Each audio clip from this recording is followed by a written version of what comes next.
From Hollywood, the television capital of the world, it's time to go reeling through the greatest television shows of all time on Couch Potatoes.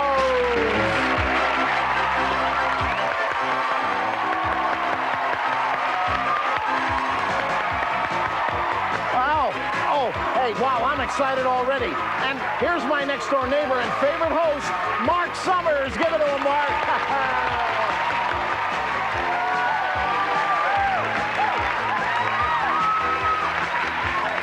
Thank you. Thank you very much. Thank you and welcome to Couch Potatoes, the game focusing on the best of television, both past and present. You never know what show might pop up on our TV set, but before we find out, let's meet our two teams. Starting to my left, say hello to the Munsters. Yeah! Woo! Yes, hooray. Enthusiastic crowd over there now. The Munsters, is this the cheese or the TV show? It's the TV show. TV show, good. Where'd the name come from? Well, this is my wife, Carol, and our last name is Herman. And my father-in-law, Mike, is a little weird. And I got a Eddie Munster thing going with my hair. So. All right. Thank you for being here, Munsters. And we have a team over here. They call themselves Three's Company. Unity. Ready. Rochelle, you are the captain of Three's Company. Right. And how did you all get together? Well, we all work together as flight attendants for a major airline. These are my two best pals, Jeff and Charlie. Welcome to Couch Potatoes. Yeah. Let's talk a little bit about the rules. We're going to ask you anything and everything about television, from daytime, prime time, even commercial time, and anytime there's something on the tube, you can bet a couch potato will be there. Now, each round begins with a tune-in question. The team that answers correctly earns 25 rating points and control for the spin-off questions that follow. Now, whichever team has the most rating points at the end of the game will win $1,000 and go on to play our Channel Roulette bonus game for $10,000. Time for our first tune-in question. This will determine who gets control for our spin-offs. Good luck to everybody. Thin Man, Fat Man, Pizza Man. By what nickname does Joyce Davenport call Hill Street's Frank Furillo? Yes, Mike. Pizza Man, because he delivers. That's right. Pizza Man. I see, Mike. Little editorial comment there by Mike, but that's fine. Okay, you get 25 rating points, and now the spin-off questions are on the subject of TV crime fighters. Okay, you are all eligible. Here is our first 25-point question. According to the opening lines of Superman, we know the Man of Steel is faster than a speeding bullet. But just how powerful is he? Brad. More powerful than a locomotive. That is right. More powerful than a locomotive. 25 rating points. Able to leap tall buildings with a single bound. Look, up in the air. Well, we won't do the whole thing. You have added 25 rating points to your score. You now have 50. You answered correctly, Brad, so that means Carol and Mike are eligible for this next question. It's time now for music to fight crime by. Listen and tell us what popular police series opened with this jazzy theme. Anybody know? Carol. Magnum PI? Magnum PI is not it. Can you take it over here, Jeff?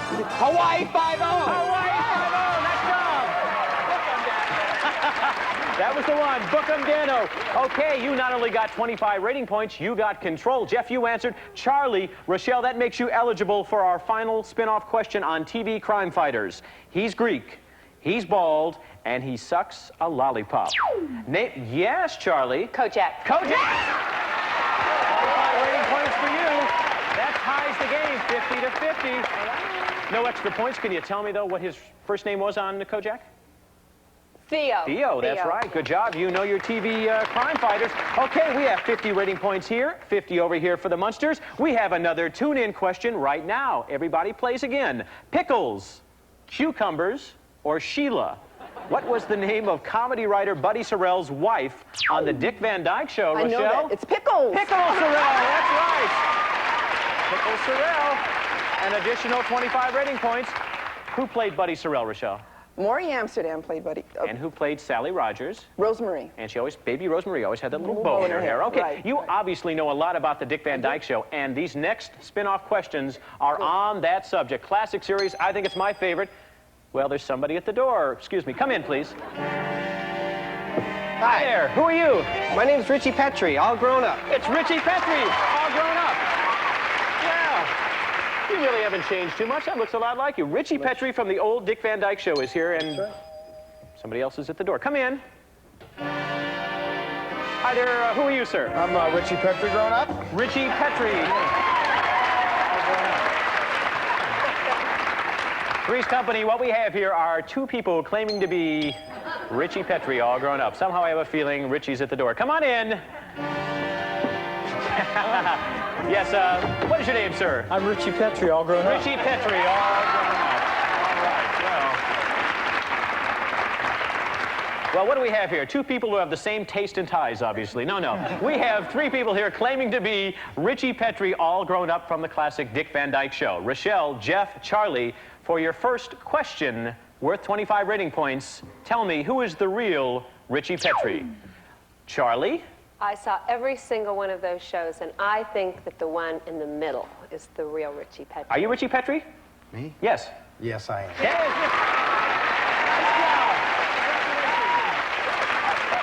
Let's say goodbye to our two imposters. Thanks for being here. And we have a gentleman here who is Mr. Larry Matthews. Welcome, Larry. Nice to see you here. Thank you very much. Good to be here. Yes. Thank you. Now, Larry Matthews was your name on the show, but now your name is... Mazio. It was then, too, but they changed it to Matthews. I see, okay. We have now a couple of other questions, as a matter of fact. One for Jeff, one for Rochelle, based on this show, and who better to ask them but you? Go ahead. Oh, I'd love to. Okay, my father, Rob Petrie, was a writer for a famous comedy and variety show. Do you know the name of the show? Rochelle. Yes, the Alan Brady Show. That's right, the Alan Brady Show. We're going to add another 25 rating points. That brings you up to 125. Now, Rochelle, you've done a great job. Charlie, you've done a great job. Jeff, I know you can do a great job. The ball is in your court. One more question, Larry. Let's see. Okay, Jerry and Millie Helper were our neighbors, and they were always hanging around the house. But do you know what Jerry did for a living? Jeff. I didn't watch the show that much. He was an airline pilot. That is incorrect. No. Can somebody from the Munsters take it? Carol. He's a dentist. He was a dentist, that's right. 25 additional rating points over here. He is excited. That brings you to 75, 125 over here. I have a lot of favorite episodes, as I'm sure you do, but what's the one that stands out in your mind? As a spectator, the one with the walnuts and Twilo. Danny Thomas was the guest. I remember that. The alien that invaded, and that was my favorite. He had perfect 20-20-20-20 vision. That's right. Now, are you currently acting? No, I'm not acting now. I'm working at a film lab called CFI. We do processing for motion pictures and television movies. I'm a sales exec there. Well, thanks for taking the time to stop by on Couch Potatoes. Mr. Larry Mazio, thank you so much. We are going to come back with round 3, where the points double. Anything can happen. We're going to have a lot of fun here on Couch Potatoes. Join us. We'll be right back.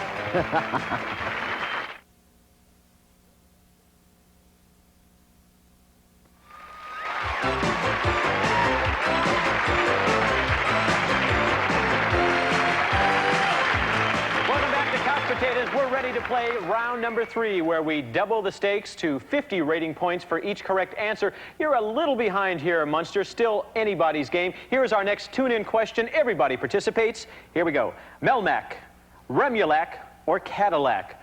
Which, yes? The Alf. Alf is incorrect. I will repeat the question. Melmac, Remulac, or Cadillac, which of these is the home planet of Saturday Night Live's Coneheads? Yes, Mike? Remulac. That's right. Remulac. Very good. Mike, you're a little shy, but when you loosen up, you're going to be okay there. Rochelle, you thought it was Alf, and you had to hear the whole question, so we have added 50 rating points. That ties the game. We now have 3 spin-off questions on the subject of, great show, Saturday Night Live, right up here. Mike, Carol, Brad, these are directed to you for 50 rating points. Name the not ready for primetime player who immortalized such characters as Emily Latella, Baba Wawa, and Rosanna Dana. Yes, Brad? Gilda Radner. Yes, Gilda Radner. That's right. You scored 50 points. That puts you in the lead. And Carol, Mike, you are eligible for this next question. Currently on Saturday Night Live, what prudish character is best known for saying, Isn't that special? Yes, Carol. The Jane Curtin News Lady? No. Jane's not even on the show anymore. Can you take it over here, Three's Company? Yes, Charlie. The Church Lady. Played by Mr. Dana Carvey. He's a great talent. He is really good. Well, you've added 50 rating points to your score. We have a tie game once again. We have one more question on the spin-off round of Saturday Night Live. And Charlie, since you answered, that means only Jeff and Rochelle are eligible. Every episode of the show since its premiere in 1976 has begun with the same 7 words. Yes, Jeff. Live from New York, it's Saturday night! Yes, a man who watches that show. You are right. And then the announcer would come in, and who's the announcer on that show? Have any idea, Jeff? Don Pardo. That's right. Thank you, Don Pardo. And you have added 50 rating points. Yes. You now have the lead. You have 225 rating points. All right. We're going to move into our 4th and final tune-in question of the day. Everybody plays. You guys are still in it. Kitten, Cubby, or Pokey. What was Robert Young's nickname for his youngest daughter on Father Knows Best? Mike, again. Kitten. Kitten is right. That is right. Kitten is right. I won't give you any extra points, but you know who played Kitten? Tough question. Yes? Oh, no. No, it was Lauren Chapin. Yeah, you were going to say Eleanor Donahue, but it was Lauren Chapin. Makes no difference. You have 50 rating points. We have a tie game again, and now we have spin-off questions on the subject of TV families. And Mike, Carol, Brad, you're all eligible. You could take the lead on this next question. On Dallas, the Ewings, they have been through it all. Blackmail, assault, adultery, and that's just in the opening credits. No. For 50 rating points, tell me which Ewing brother left Dallas and moved to Knott's Landing. Carol, you must be a fan. Who is it? Gary. Yes, Gary, played by Kent Shackelford. That gives you the lead. Okay, Carol, you answer that question. That means only Mike and Brad are eligible for our next spin-off question. The Jetsons, they are one of TV's best-loved cartoon families. I want you to name the members of the family by singing the show's opening. I'm going to start you off. Here we go. Meet George Jetson. All right, Brad. His boy Elroy, daughter Judy, Jane, his wife. There you go. You got it. You couldn't wait. You must have watched that show a lot. A million times. And you know what we've proved here, Brad? What? That you and I should not sing anymore. That's what that's what we've proved. Okay, Brad, you did a great job. Carol, you've done a great job. Mike, I know you're going to do a great job because we have one other question. You have 325 rating points, a 100-point lead. Here is the final question. On Leave It to Beaver, the Cleaver family consists of Father Ward, Mother June, Brother Wally, and of course, Jerry Mathers as the Beaver. But on the show, what was Beaver's real first name? Yes, Mike? Theodore. Theodore Cleaver! There you go. We're going to add 50 rating points. When they did that high five, they almost knocked Mike out over there. You have 375 rating points. You have 225. We're going to come back with our couch-up round after this. See who's going to go to the Channel Roulette bonus round for $10,000. Come back and join us.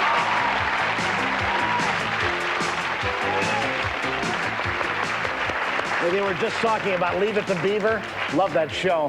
I loved Eddie Haskell, but could you imagine what would have happened if Jack Nicholson had played Eddie Haskell? Well, hello there, Mrs. Cleaver. My, that's a very stylish ensemble you're wearing, ma'am. Pearls, high heels, your best nylons, and Ward's not even around, huh? Well, you need some help baking those cookies, June. I'm all done with my homework, if you know what I mean.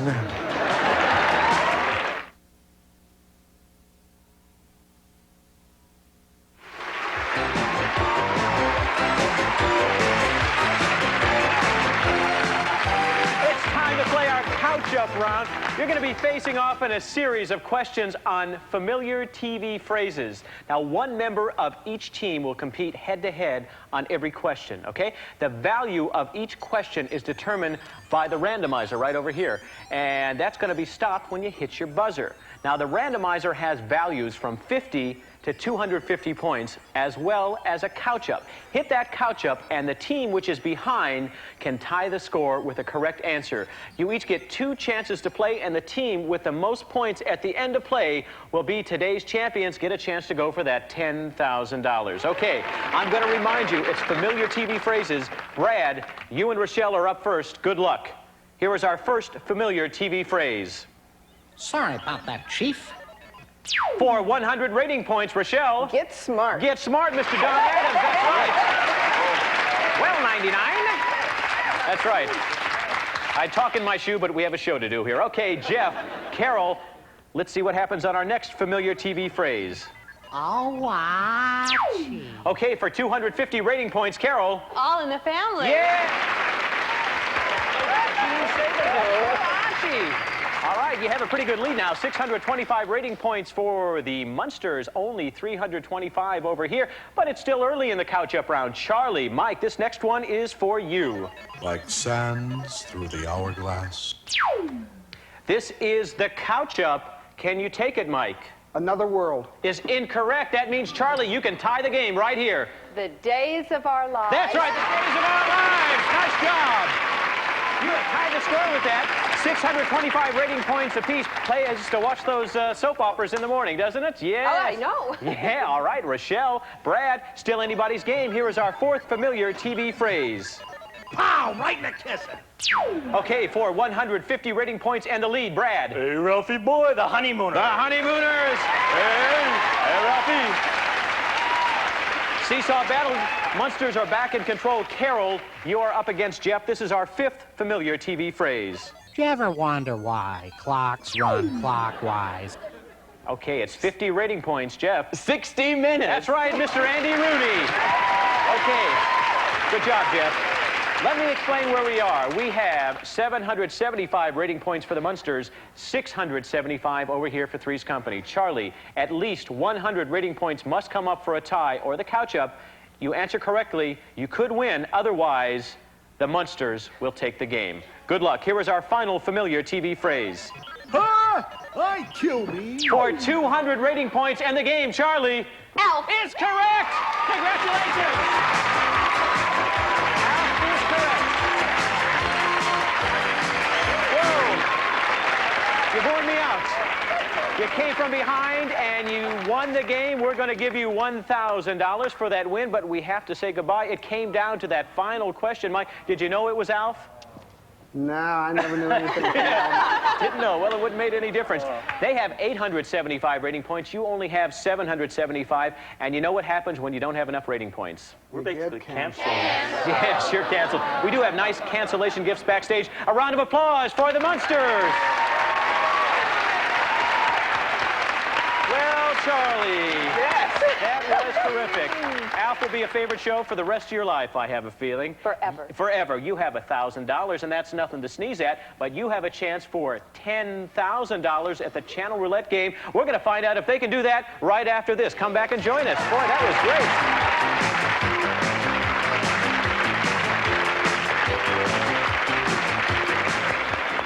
Oh, hey, did you hear Jackie Gleason in the couch-up round? Oh, gosh, what great characters he had. He had Ralph Cramden, right? You are a mental case. He also had Rum Dum, the drunk character, you might remember. Did Reggie Van Gleason? No, that's good. There was the Poor Soul, right? But my favorite character, favorite face of all, probably had to be this one. Wow!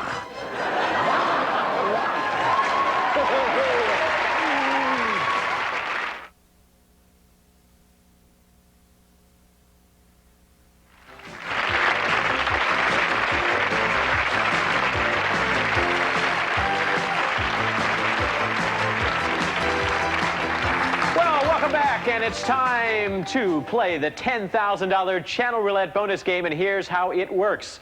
Each of you, round robin, will pick a channel number from 2 to 13. When you call out a channel, a television show from the past or the present will appear on the screen. It's up to you, without the help from your couchmates, to identify that show. If you don't recognize the show, simply say pass, and we're going to move on to the next player. Now, you can always go back to a channel your couchmate failed to identify if you wish.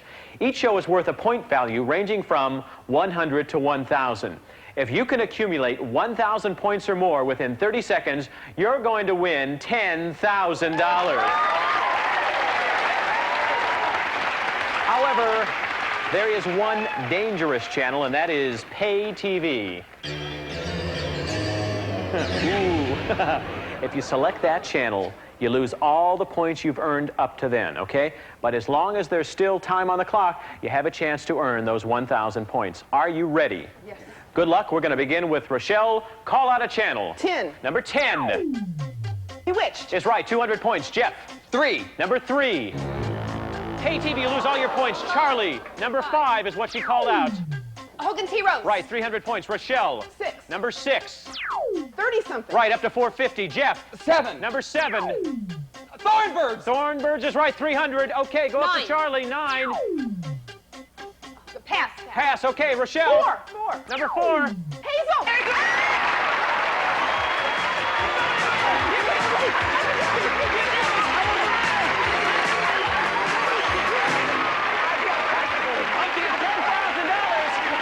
You did it with about 1 second remaining. $10,000 added to what you won early. You now have a grand total of $11,000. Hazel will be in your mind for the rest of your life. 1 second, Shirley Booth was the lady. You only missed one. It was time tunnel. It makes no difference. You win all that money in one day. You get a chance to come back tomorrow, meet some new couch potatoes. And you know what? That's all the time we have on the show. But be sure to join us next time as we again go reeling through the greatest television shows of all time right here on Couch Potatoes. See you then. Thanks a lot.